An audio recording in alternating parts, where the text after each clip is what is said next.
As Israelis were celebrating the first day of Passover, sirens sounded in southern Israel, sending 190,000 people running to bomb shelters. How long will the world stand by and allow this to happen? Isn't it about time for Israel to be able to celebrate a holiday in peace?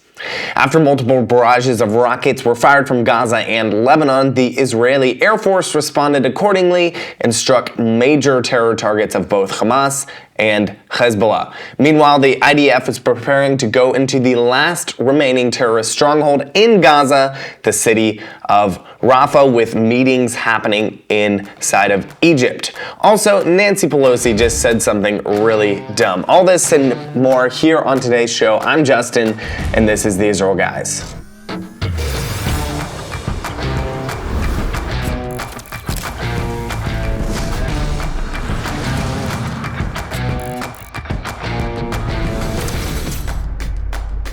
Welcome to the Israel Guys, where we believe that in a world of Jew hatred and anti-Israel propaganda, you should have a direct connection to the land and people of Israel. Welcome back, guys. Great to be with you guys again here on today's show. Before we jump into what is happening in Israel, first off, make sure to subscribe wherever you're watching or give us a follow. Also, like this video, hit the notification bell so you never miss any of the content of the Israel Guys that we're putting out to you as often as possible. Guys, don't forget to sign up for the Israel Summit. It's coming up very soon. You can sign up at theisraelguys.com/summit or click the link in the description below. This is something that you do not want to miss.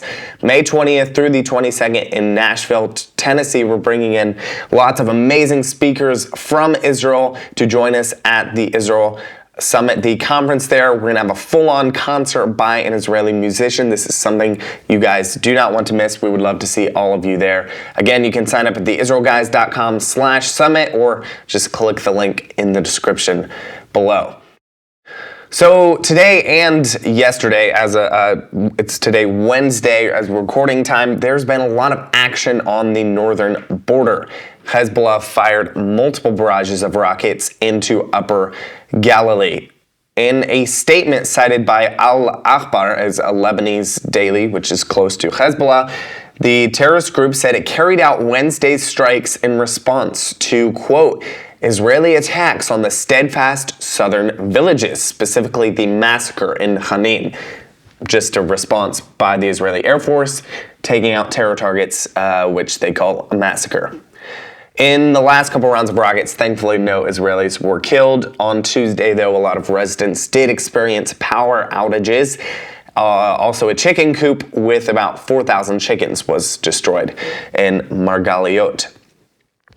A Hezbollah source in the Lebanese parliament told Qatar's Al Arabi news outlet, they said on Tuesday that Hezbollah's terrorism would, quote, increase and reach deep into Israel as a response to the expanding Israeli attacks. Today, Wednesday, and yesterday, the IDF was responding with force. Very strongly responding. They attacked multiple terror targets inside of Lebanon. They also took out two pretty big top Hezbollah leaders, which is great. They're responding to these rocket fires accordingly. On Tuesday morning, a barrage of rockets was fired from northern Gaza into southern Israel, sending 190,000 people running for bomb shelters. Israelis just trying to celebrate Passover in peace. Honestly, it's about time for Israel to be able to celebrate a holiday in peace. When is the world going to stand up and say enough is enough and allow Israel to just celebrate a holiday in peace? They were at the end of the holiday of Sukkot when October 7th happened. And again, yesterday on the first day of Passover, a barrage of rockets was fired from Gaza. Also, 200 days after the war started, why are they still able to fire rockets from Gaza? Honestly, I'm going to blame this on the world. If the world, the United Nations, the United States administration, the Biden administration, if they had stood 100% behind Israel and their right to defend themselves instead of constantly calling for a ceasefire, then honestly the war could have been over in a couple of weeks. This idea of a ceasefire is ridiculous, is insane, and in the long run will cause more death and suffering for Israel, but also for the people of Gaza. The best thing for these innocent civilians in Gaza is to take out Hamas and these other terrorist organizations that are oppressing them. From this first barrage of rockets on Tuesday morning, 4 rockets were intercepted in Sderot. A storage shed was burnt down after it was hit by shrapnel. Also, just a few hours later, 2 more rockets were fired toward Kibbutz Zikim. One was intercepted while another fell short inside of the Gaza Strip, which happens quite often. Iran-backed Islamic Jihad, the Palestinian Islamic Jihad, another terrorist organization inside the Gaza Strip, claimed responsibility for these attacks. The IDF said it responded with artillery fire towards the launch sites, these rocket launch sites. In addition, the Israeli Air Force jets struck rocket launchers and other terrorist infrastructure in the Beit Lahia area in the northern Gaza Strip. During the first day of Passover, soldiers of the IDF's Netzach Yehuda battalion carried out intensive counter-terror raids in Beit Hanun in the northeast strip that included close-quarters combat, the army said. Meanwhile, the IDF's Nahal Infantry Brigade continued targeted ground operations in the central Gaza corridor, neutralizing terrorist squads and destroying infrastructure. Also, today, Wednesday, Israeli Air Force fighter jets destroyed 2 Hamas rocket launchers where they were embedded in a humanitarian zone in southern Gaza. So the Israeli Air Force was doing a preemptive strike before they were able to launch rockets from there and striking these rocket launching sites. Israel's Khan News public broadcaster reported on Tuesday evening, citing U.S. officials, that, quote, the IDF is preparing to begin its ground operations in the southernmost Hamas stronghold of Rafah very soon, beginning with the evacuation of over 1 million Palestinian civilians.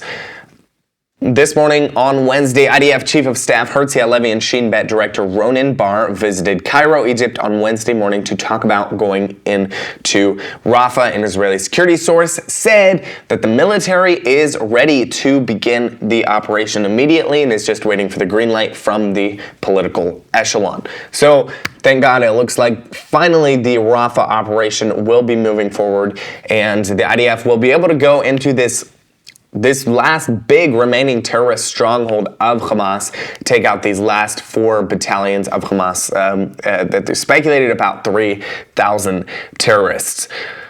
Guys, we'll be right back with the rest of the show, but first, are you frustrated that you can't read the Bible in its original Hebrew? Have you ever wondered what you might be missing by reading the Bible in translation? Well, here's your chance to tap into the deeper meaning of the Bible through Hebrew. Introducing 75 Hebrew words you need to understand the Bible. This beautifully crafted coffee table-sized book unravels the hidden meanings of 75 core Hebrew words that are central to the Bible's teachings. Each word is accompanied by an in-depth essay exploring its significance, connections to related Hebrew words, and the secrets only accessible through the original language. This book is a valuable resource for Bible study, a captivating conversation starter, and an ideal gift for loved ones. Immerse yourself in the world of 75 Hebrew words and experience a transformative journey that deepens your connection to the divine. Don't miss out. Get your copy today and enrich your spiritual journey with the essence of the Hebrew Bible. Just click the link in the description below to purchase 75 Hebrew words you need to understand the Bible.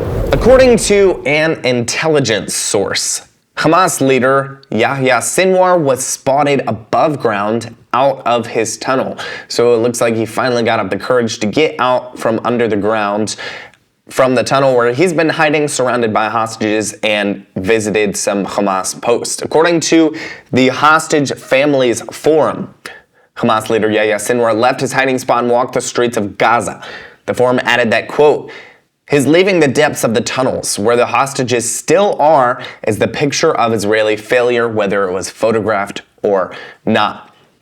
A Hamas official said Quote, he is not cut off. Rather, he does his job as the leader of the movement on the ground. Recently, he visited areas where there were battles between the resistance and the occupation forces and met fighters from the movement above ground and not in the tunnels. He also claimed that the captive soldiers that they're holding, hostages and officers, are, quote, being held in high security locations and are very far from the hand of the occupation. It is impossible to reach them under any circumstances. So, Yahya Sinwar showing himself above ground. Honestly, it's only a matter of time before he meets his just end, before the IDF take him out. And contrary to what this Hamas official is claiming, please God, all of the hostages will be returned, and that these captive soldiers and officers will be returned, that the IDF will go in and get them out from the tunnels there. Guys, former House Speaker Nancy Pelosi just said something quite dumb, to be honest. She just called on Netanyahu to resign, saying that he is, quote, an obstacle to the two-state solution. In an interview with RTE's 6-1 News in Ireland, Pelosi said, quote, we recognize Israel's right to protect itself. We reject the policy and the practice of Netanyahu. Terrible. What could be worse than what he has done in response? What could be worse? I can think of a lot of things worse. What do you, maybe just letting Hamas trample over his people and doing nothing to defend the state of Israel? Like, honestly, what do you want him to do? This is, do you want him just lay down their arms and let Hamas run over and totally come in and defeat their people? Like, this is ridiculous. She added, I don't know whether he's afraid of peace, incapable of peace, or just doesn't want peace, but he has been an obstacle to the two-state solution. You know why? This is ridiculous. The two-state solution is dead. Everybody knows that. Also, it is just a stupid idea to begin with. It's one thing for people to be talking about the two-state solution before October 7th, but afterwards there's absolutely no excuse to be even mentioning the idea of a two-state solution anymore. This is absolutely crazy stuff coming from the former House Speaker Nancy Pelosi. Guys, in conclusion, I've said this over and over again since the beginning of the war, but I will keep saying it. The world needs to stop calling for a ceasefire. They need to stop calling for a two-state solution. And instead, they need to start standing behind Israel's full right to defend themselves against this disgusting, evil terrorist organization that is plaguing the world. Israel is doing the world a favor by ridding them of this evil terrorist organization.